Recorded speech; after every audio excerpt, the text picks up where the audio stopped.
I played nose tackle on the football team when I was in high school. During one full-speed scrimmage between first-string offense and defense, I got caught up on a draw play to the left of the center from my perspective. At the time, a middle linebacker followed me into the weakness I thought I found in the offensive line. This meant that there was my 200-pound body sprinting forward into an oncoming 180-pound running back with a 170-pound linebacker pushing forward behind me. The running back had gotten much lower than I had and put his face mask straight into my sternum.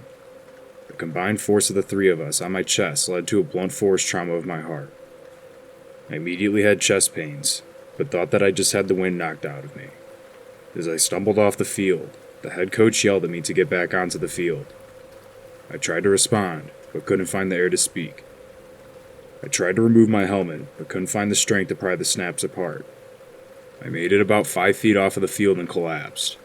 I lay there on my back for a few seconds before I remember my friends yelling for the trainer. I still couldn't breathe and my chest felt like I was having the worst asthma attack of my life. A few moments later, a junior college-aged kid, who was the trainer, appeared over me. He took off my helmet and proceeded to ask me a ton of questions. I could barely speak my responses, only getting a word out at a time. This may seem odd, but I remember the coach called for a water break during the trainer's line of questioning. From several yards away, too far to gauge the situation on his own, the coach asked the trainer how I was doing. The trainer said I was fine, and I was just hyperventilating from an acute asthma attack. He asked his assistant to get my inhaler from his office. I laid there on my back with the chest pain that felt like an elephant was sitting on me at the same time as a knife was cutting me in half. Life seemed to slow down, and everything felt like an eternity.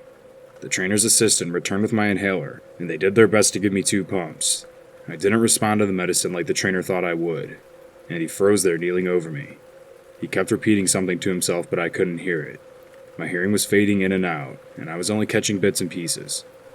The trainer and his assistant removed my shoulder pads and jersey, hoping that would help me breathe better. Time seemed to slow down even more, and I felt like I was gulping for air. I lost all sense of reality. I don't remember what triggered it, but the trainer called my mom to ask her what she wanted to do.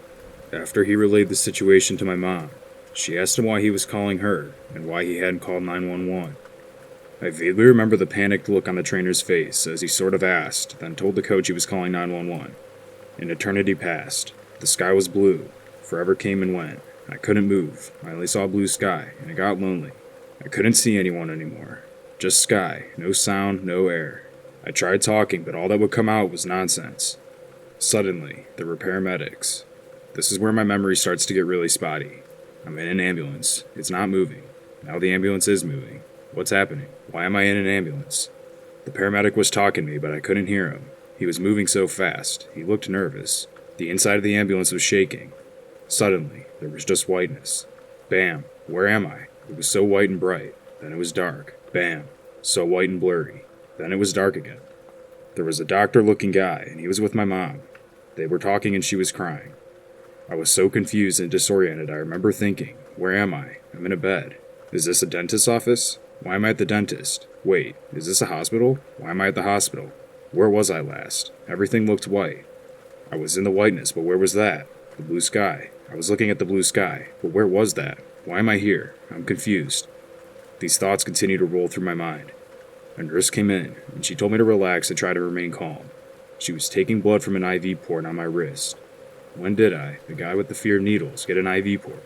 Time goes by, but I have no idea how much. Then another nurse came in. Maybe it wasn't a nurse, but some sort of hospital assistant. They were moving me to a room because they said I'm going to have to stay for a while. I was still so out of it, and everything felt surreal. I then fell asleep. When I woke up in my room, my mom was there. She's a nurse at this Kaiser hospital, and she told me what I missed. I had a type of heart injury that is very rare. Several tests and images were done, and the doctor wanted to talk to me about it. I had no recollection of the imaging events. The doctors came in while my mom was in the room with me. He explains that the type of heart injury I sustained is similar to injuries that were seen in random automobile accidents from the mid-1900s. Basically, my heart sustained an injurious impact right around the moment it was in the valley portion of its beat. If I remember correctly, this is the point when the heart is resting and most vulnerable. The injury caused my heart to slow down and stop. I was dead for about 2 minutes in the ambulance in the ER. The whole time span from when I was injured until I woke up in the hospital room with my mom was about 15 hours. I spent just over a week in the hospital afterward. I've learned that this type of injury was rare, but more common before seatbelts and airbags were regularly used in cars.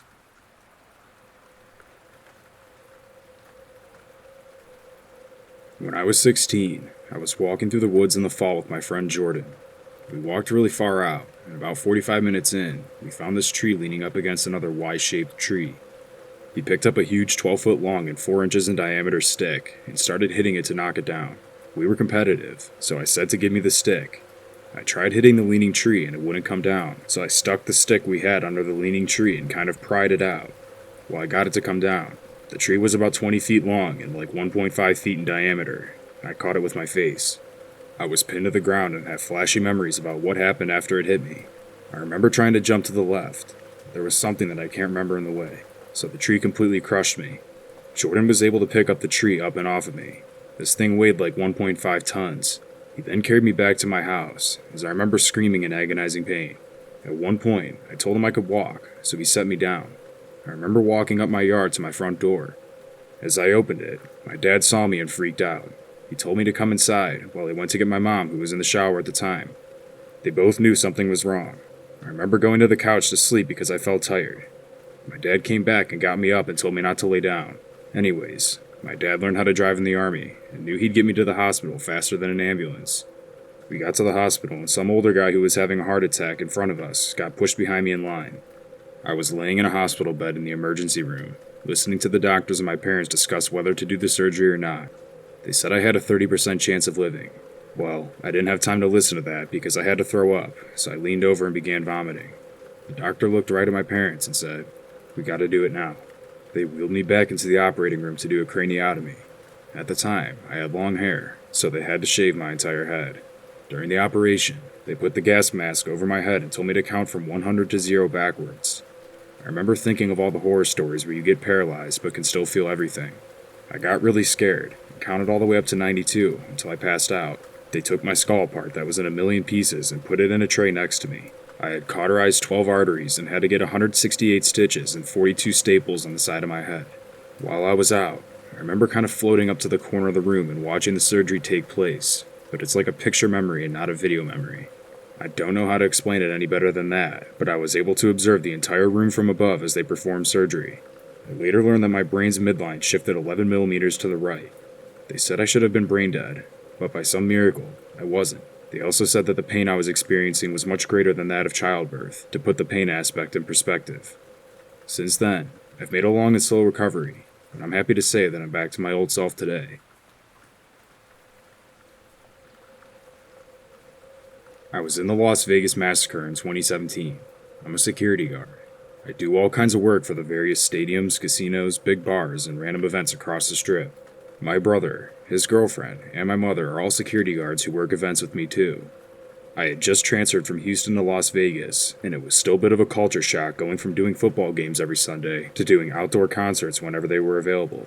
Work was far more scarce, so I was practically ecstatic when I saw a position available for both setup, performance, and teardown for a venue called Route 91. It was reliable work for nearly a month, and I wouldn't have to do anything too crazy either. Everything was going great. Setup was easy with no hiccups, and the guys doing the event let us have water and sports drinks for free. As a bonus, I made a good friend over the graveyard shift who was very funny and the first guy to really accept me in the company. Well, the event comes about, and I'm redeployed from watching a gate to backstage. My job is to sit in a chair and check credentials of everyone who tries to enter a particular trailer. Later I learned it was the money trailer, which is a super easy job. On the last day of performances, I showed up to work without my phone because I got caught using it at work, so I was just focusing on my job to make the time go by. At 10:05, things really started to hit the fan. I was the closest guy inside the event to Mandalay Bay at the time when I heard gunshots. When the shooter started firing, I couldn't hear exactly where it was coming from. At first, I think they were maybe fireworks, thinking that some idiot was lighting off M80s to force us to evacuate the event. But then the shots went into full auto. I don't know how else to explain it, but it was the fastest repeated banging I'd ever heard, and the sound still haunts me. I realized that this was an active shooting. As unarmed security guards, our policy during an active shooting is to 1. Run and bring as many people out with you, 2. Hide, and 3. As a last resort, fight back. I told my partner that we need to get out now. However, the guy must have been in denial and shock, because he told me with a straight face, "What about my lasagna?" So while he hid behind the corner, I made a beeline for the nearest gate on the other side of the event grounds. I didn't even make it a fifth of the way there, when my boss pulled me aside behind a bunch of tour buses as panicking concert goers rushed over to our location. There must have been 40 or 50 of them, and only 3 security guards and a lone police officer to try to protect them and keep them calm. At first, I tried to make a run for it when the guys seemed to be reloading. However, the gunfire would start up again too fast, and by the second wave of bullets, I realized this wasn't going to stop anytime soon. By the third or fourth volley, he started to target where we were, causing the dusty ground around us to poof up as the bullets hit and a shower of shrapnel landed on my head as he shot up the stage. After that, the cop got us security guys to attempt to control our little group and make everyone turn off any lights and stay down. I was in charge of getting the wounded to one place and perform some limited first aid, like tourniquets. There were 6 people in our group. 1 woman was covered in blood and taken to an electrical shack on a barricade being used as a gurney. The 7th person came to us later after one of the staff shacks decided to make a run for it. That 7th guy sticks with me because he came up to me with his wrist half blown off and calmly asked, "Where do I go?"